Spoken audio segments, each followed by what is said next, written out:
नारायण हरि, आपके अंदर बैठे हुए परमात्मा को कोटि कोटि नमन, बारंबार प्रणाम। आज का विषय इतना रोचक है, इतना आनंददायक है कि आज आपके जीवन से सीधा जुड़ा हुआ है। आज हम आपसे चर्चा करेंगे कि स्वप्न में क्या देखते हो आप। कहीं आपको भी तो नहीं आते ऐसे स्वप्न?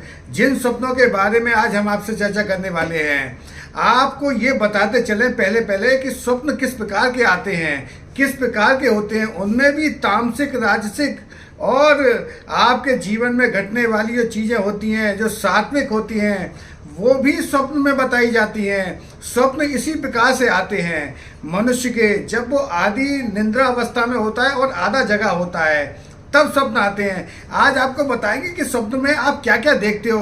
कहीं आपके जीवन में भी तो ये संकेत नहीं मिल रहे?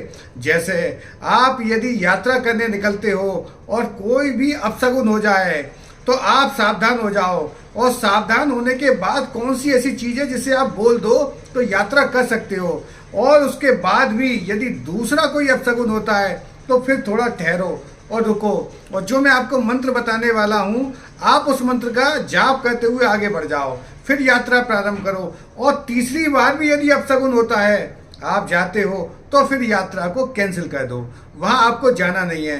तो आज हम आपसे चर्चा कर रहे थे कि स्वप्न जो होते हैं वो किस तरीके से आते हैं। आप स्वप्न में यदि क्या क्या चीज़ें देखते हो जिनके संकेत इतने स्पष्ट होते हैं कि आपने यदि उन संकेतों का आनंद ले लिया। और मैं आज आपको एक बात और बताता हूँ। आपको जाना है पंसारी की दुकान पे और वहाँ से एक वस्तु खरीद के लानी है जो हर बार बताता हूँ, और लक्ष्मी जी के चमत्कार हो जाएंगे।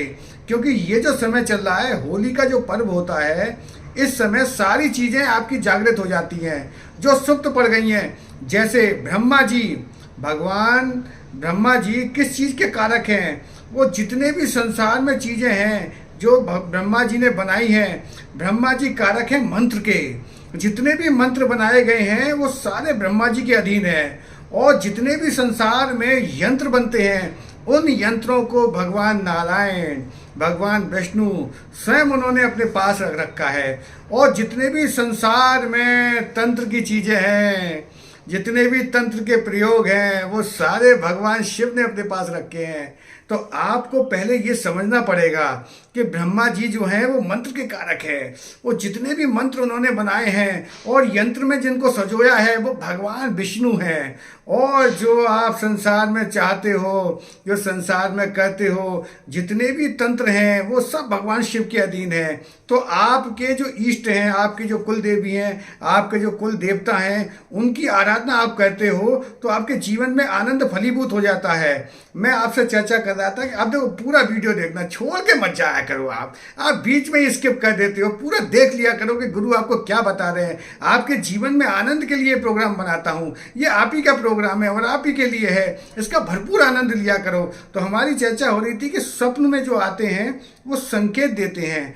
आप उन संकेतों को कैसे लेते हो? यदि आपने स्वप्न में ब्राह्मण को देख लिया, किसी गुरु को देख लिया, तो साफ संकेत है कि सफलता निश्चित है। आपके जीवन में कोई ना कोई शुभ होने वाला है। यदि आपने देख लिया किसी सर्प को, तो इसका मतलब साफ संकेत है कि आपके जीवन में पितरों का आशीर्वाद भी मिल रहा है। और यदि उसने काटते हुए आपने किसी को देख लिया है तो ये स्पष्ट संकेत है कि कहीं ना कहीं से आपको धन का लाभ होने वाला है। तो मैं चर्चा कर रहा था कि जो आपको जाना है पंसारी की दुकान पर, वहाँ से क्या एक वस्तु खरीद के लानी है जिससे आपके जीवन में चमत्कार हो जाए और धन की समस्याएं समाप्त हो जाए। तो स्वप्न के बारे में और बताता हूँ कि जो तामसिक स्वप्न होते हैं, जो राशि स्वप्न होते हैं, राजसिक होते हैं, और जो सात्विक स्वप्न होते हैं, उनकी विवेचना को आगे बढ़ाता हूँ कि आप जो है जब स्वप्न जागते हैं और सोने के बीच की जो अवस्था है, स्वप्न में अंतःकरण में गुण में भेद 3 प्रकार के होते हैं जो मैंने अभी आपको बताए, तामसिक, राजसिक और सात्विक। जब स्वप्न में तमोगुण की प्रधानता होती है तब कुछ विचित्र से स्वप्न दिखाई देने लगते हैं। जैसे उदाहरण के तौर पर यदि आपने देखा तो सारी वस्तुएं जो हैं अव्यवस्थित नजर आएंगी, आपको उसमें अस्थिरता नजर आएगी। जो भी स्वप्न होंगे वो स्थिर नहीं होंगे और जागने पर उनका ठीक ठीक याद नहीं रहेगा आपको। वो जितने भी स्वप्न हैं वो आप समझ जाइए कि वो तामसिक स्वप्न हैं। और जो राजसिक स्वप्न होते हैं ये 2 प्रकार के होते हैं। जो आपको आधे तो लगेंगे सच और आधे लगेंगे झूठ। जैसे आपके जीवन में जो स्वप्न होते हैं, जो मध्यावस्था में होते हैं, जो बीच में स्मृति आधे याद रहे आधे नहीं याद हैं आपको, तो वो आते हैं आपकी राजसी में, राजसिक स्वप्न होते हैं। और जो सात्विक स्वप्न होते हैं वो हमेशा ही आपकी स्मरण शक्ति को तीव्र करते हैं और हमेशा याद रहते हैं। देखो, विज्ञान भी ये कहता है कि हमारे डीएनए में ये शरीर बना है अरबों खरबों, आप तत्व तो पता ही है कि किन से बना है ये शरीर, पंच तत्व से शरीर बना ही है। साथ में आपको ये जो शरीर की जो डीएनए है, डीएनए की जो स्मृति है वो बहुत तीव्र है। जन्म जन्मांतर से कितने हमारे जन्म हो गए हमें खुद नहीं बोध है।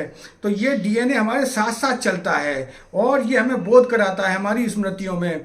और स्वप्न हमें संकेत देते हैं। जैसे मैं आपको बताता हूँ कि यदि आपने गाय की प्रसूति वाला सपना देख लिया तो समझ लो धन लाभ होने वाला है, आपके जीवन में धन की बरसात होने वाली है। और खिलता हुआ फूल देख लिया आपने तो आप समझ लीजिए धन की बरसात आपके यहाँ होने वाली है। और यदि आपने प्रसाद आपको कहीं किसी मंदिर से मिल गया है या आपके घर में कोई प्रसाद आ गया है तो ये शुभ संकेत है, आपको धन का लाभ होने वाला है। और किसी आपने योग्य गुरु और ब्राह्मण को यदि स्वप्न में देख लिया तो आपके जीवन में सफलता निश्चित है, आपके झंडे गड़ने वाले हैं। आप इस बात को स्पष्ट समझ लीजिए। और यदि आपने किसी ऐसे तत्व को देख लिया जो बहुत बड़े ऊंचे पद पर है और जो राजनीति में कोई उच्च पद पर आसीन है तो आप समझ लीजिए आपने उसको स्वप्न में देखा है तो आपको धन का लाभ होने वाला है।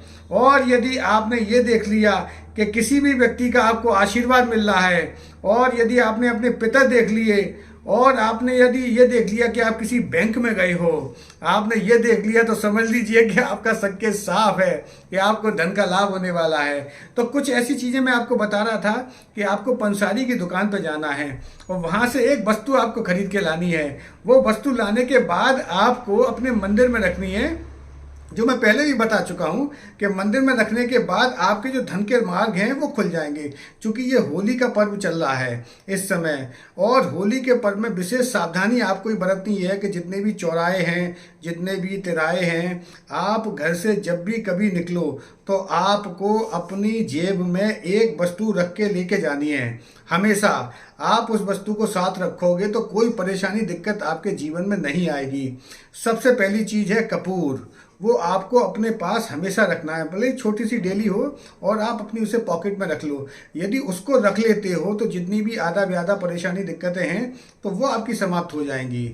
आप हमेशा के लिए उसे रख के साथ चल सकते हो। इन दिनों में खासकर विशेष सावधानी की आवश्यकता है। तो मैं आपको बता रहा था कि यदि स्वप्न में आप समुद्र को देखते हो, बहुत गहरा समुद्र है और चारों तरफ समुद्री समुद्र है और आप वहाँ पर घिरे हुए हो तो समझ लो साफ संकेत है कि आपको धन का लाभ होने वाला है। आपके जीवन में माँ लक्ष्मी प्रसन्न है और महालक्ष्मी प्रसन्न होकर आपके पास आने वाली है।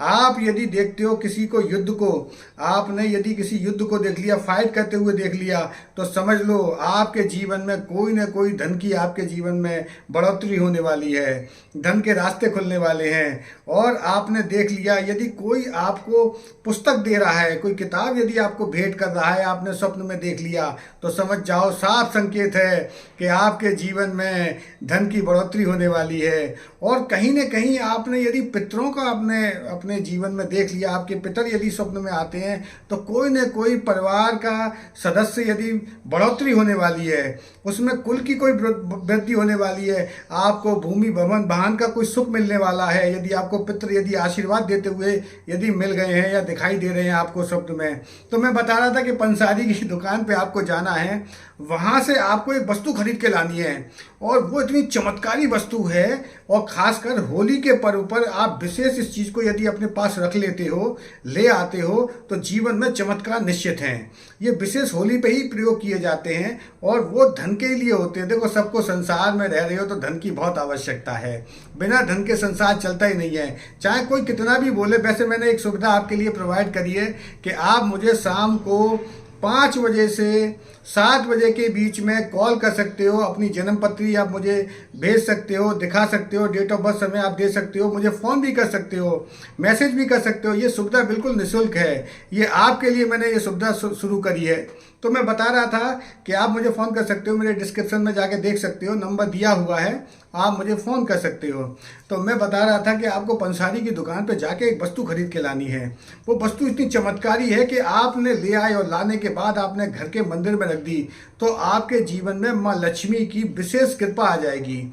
और जितनी भी परेशानियां दिक्कतें चली आ रही हैं घर में, कोई किसी के द्वारा रोका टोका करा गया है तो वो भी समाप्त हो जाएगा। उससे पहले एक चीज़ बता दूं, यदि आप अपने घर के दरवाजे को बिल्कुल साफ रखते हो और दोनों साइड यदि आप क्लीन रखते हो तो भी वहाँ से नकारात्मक ऊर्जा आपके घर में प्रवेश नहीं करेगी। इस चीज़ का विशेष ध्यान रखना है। तो वो वस्तु आपको खरीद के लानी है वहाँ से पंसारी की दुकान पर। वो जो वस्तु है उसको लेनी है आपको सफ़ेद रंग के रूमाल के बराबर के कपड़े में रखनी है और रखने के उपरांत आप उसे मंदिर में रख देना। वो वस्तु का नाम है, जब पंसारी की दुकान पर जाओगे तो उनसे बोल देना, वो आपको तुरंत दे देंगे। वो है चमेली की लकड़ी। जी हाँ, आपको वहाँ से लेकर आनी है चमेली की लकड़ी और चमेली की लकड़ी लाने के उपरांत सफ़ेद कपड़े में लपेट के आप अपने मंदिर में रख देना। आपके ऊपर कुल देवी का आशीर्वाद हो जाएगा, आपके ऊपर इष्ट का आशीर्वाद हो जाएगा, आपके ऊपर गुरु का आशीर्वाद हो जाएगा।